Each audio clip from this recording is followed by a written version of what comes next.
ಉಡುಪಿಯ ಹಳೆ ಬಸ್ ನಿಲ್ದಾಣದಲ್ಲಿ ಅಕ್ರಮವಾಗಿ ಮದ್ಯ ಮಾರಾಟ ಮಾಡುತ್ತಿದ್ದ ಆರೋಪಿಯನ್ನ ನಾಗರಿಕ ಸಮಿತಿಯ ಸಹಕಾರದಲ್ಲಿ ಪೊಲೀಸರು ಕಾರ್ಯಾಚರಣೆ ನಡೆಸಿ ಬಂಧಿಸಿದ್ದಾರೆ. ಬಾಗಲಕೋಟೆ ಮೂಲದ 32 ವರ್ಷ ಪ್ರಾಯದ ಕಂಟ್ಯಪ್ಪ ಮೇತಿ ಬಂಧಿತ ಆರೋಪಿಯಾಗಿದ್ದಾನೆ. ಆರೋಪಿ ಬಳಿ ಇದ್ದ 4 ಲೀಟರ್ ಮದ್ಯವನ್ನ ಪೊಲೀಸರು ವಶಪಡಿಸಿಕೊಂಡಿದ್ದಾರೆ.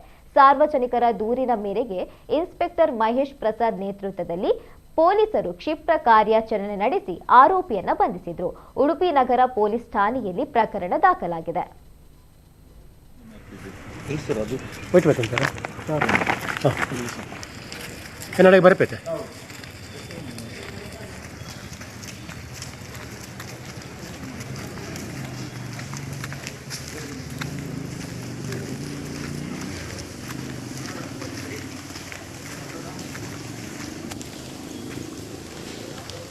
ರೂಢಿ ಆಗ್ತದೆ ಅಣ್ಣ. 42 ಇರ್ಬೋದು. ಎಷ್ಟು? 42 ಇರ್ಬೋದು. ಇದು 44 ಇರ್ಬೋದು ಸರ್.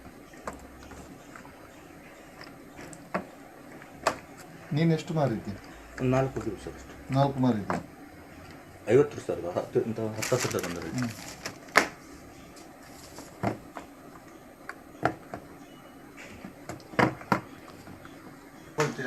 ತಗೊಳ್ತೀಯಾ? ಯಾರೋ ಗುರುತು ಪರಿಚಯ ಇಲ್ದವ ತಂದು ಕೊಡ್ತಾನೆ, ನೀನು ತಗೊಳ್ತೀಯಾ? ಹಾಂ, ಏಯ್ ಈಗೊಂದು 1 ವಾರ ಇತ್ತು. ಅದೇ ಅವನು ಯಾವನು ಅವನು ತಂದು ಕೊಡು? 50 ಮಾತ್ರ. ಇವತ್ತು ತಂದು ಕೊಡುವುದು ಯಾರು?